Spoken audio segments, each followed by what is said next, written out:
आपण वर्ग काढणं म्हणजे वर्ग कसे काढायचे. पहिले काय, जर एकक स्थानी शून्य असेल तर त्या संख्येचा वर्ग काढणे. मग आता एकक स्थानी शून्य म्हणजे एखाद्या संख्येच्या एकक स्थानी शून्य असेल तर त्याचा वर्ग कसा काढायचा. मग आता पहिले घेऊ आपण 10. मग आता 10चा वर्ग. मग काय करायचं, ज्या संख्येच्या एकक स्थानी शून्य असेल तर त्या संख्येला पहिला काय करायचं, 2 शून्य देऊन घ्यायचे. मग 2 शून्य दिले आणि हा एक काय करायचा इथे लिहून घ्यायचा, म्हणजे 1 1 1. मग नंतर 20. मग 20चा वर्ग काय येतो, म्हणजे 20च्या एकक स्थानी काय आहे, शून्य. मग आता शून्य येतं, मग इथे 1 शून्य येते, इथे काय करायचं, एकक स्थानी 2 शून्य द्यायचे. मग एकक स्थानी 2 शून्य दिले. 2चा वर्ग काय येतो, 4. मग 2चा वर्ग इथे लिहायचा 4. मग आला इथे, म्हणजे 20चा वर्ग किती आला, 400. आता 30 आहे. मग 30चा वर्ग काय, एकक स्थानी काय शून्य. मग शून्य लिहून घ्यायचे. इथे 2 1 शून्य, इथे एकक स्थानी 1 शून्य असला तर 2 शून्य लिहून घ्यायचे. मग 2 शून्य लिहिले. मग नंतर 3चा वर्ग किती येतो, 3चा वर्ग 9. मग 3चा वर्ग इथे लिहिला 9, म्हणजे 30चा वर्ग काय आला आपला 900. अशा प्रकारे आपण ज्या संख्येच्या एकक स्थानी शून्य असेल तर त्या संख्येचे वर्ग सहजली काढू शकतो. तुम्हाला काय करायचं, याच्या पुढचे जेवढे बी ज्या संख्येच्या एकक स्थानी शून्य असेल त्या संख्येचे तुम्हाला काय करायचे, वर्ग काढायचे. मग नंतर जर एकक स्थानी 5 असेल तर त्या संख्येचा वर्ग काढणे.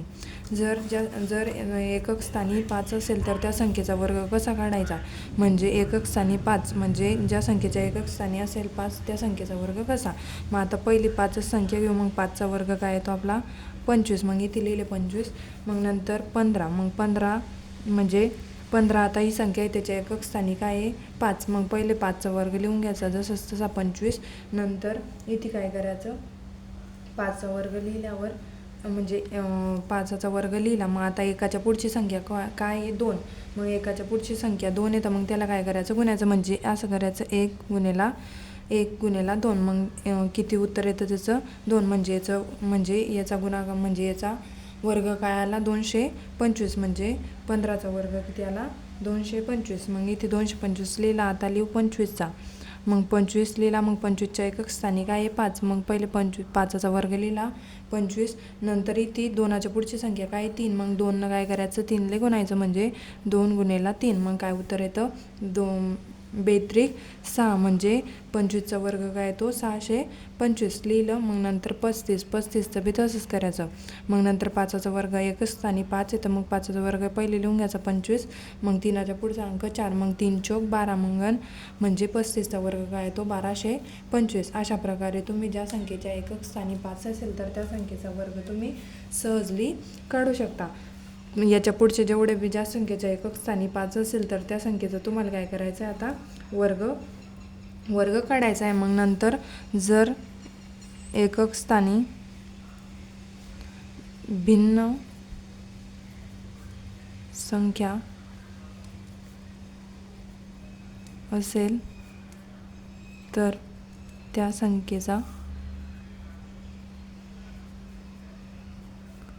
संख्येचा वर्ग काढणे. मग आता जर ज्या संख्येच्या एकक स्थानी भिन्न संख्या असतील तर त्या संख्येचा वर्ग कसा काढायचा, म्हणजे इथे आपण लिहू 27. मग आता 27च्या आता पहिले काय शिकलो आपण, ज्या संख्येच्या एकक स्थानी 5 असेल तर त्या संख्येचा वर्ग कसा काढायचा, ज्या संख्येच्या एकक स्थानी 0 असेल तर त्या संख्येचा वर्ग कसा काढायचा. पण आता काय करणे आपल्याला, ज्या संख्येच्या एकक स्थानी भिन्न संख्या असेल तर त्या संख्येचा वर्ग कसा काढायचा. मग आता 27 आहे. मग 27 पहिले काय करायचं, 7चा वर्ग काय येतो, 7चा वर्ग 49. इथे लिहिलं 7चा वर्ग 49. नंतर 2चा वर्ग काय येतो 4. मग इथे लिहिलं 4.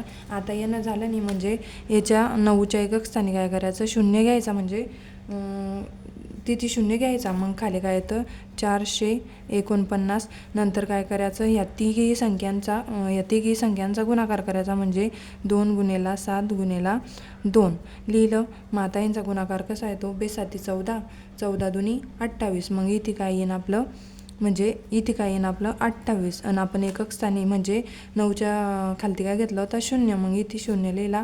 मग याची काय करायची बेरीज, म्हणजे इथे काय झालं याचा काय झाला गुणाकार, म्हणजे बेसाती 14 आणि 14 दुनी 28. मग इथे 28 लिहिलं आणि इथे 9च्या खाली काय गेलं होता 0, मग तो 0 घेतला. मग इथे काय करायची बेरीज, 9 0 घेत होता 9 0 9. आणि इथे 8 आणि 4 किती होता 12, मग 12 अशी 2 हातच्याले 1, मग 6 आणि 1 7, म्हणजे 27चा वर्ग काय तो 729. तशा तुम्हाला बाकीचे म्हणजे भिन्न संख्या असलेले वर्ग तुम्हाला काढायचे. हे बेसिक होतं, याच्यानुसार तुम्हाला पूर्ण संख्यांचे वर्ग काढता येतात.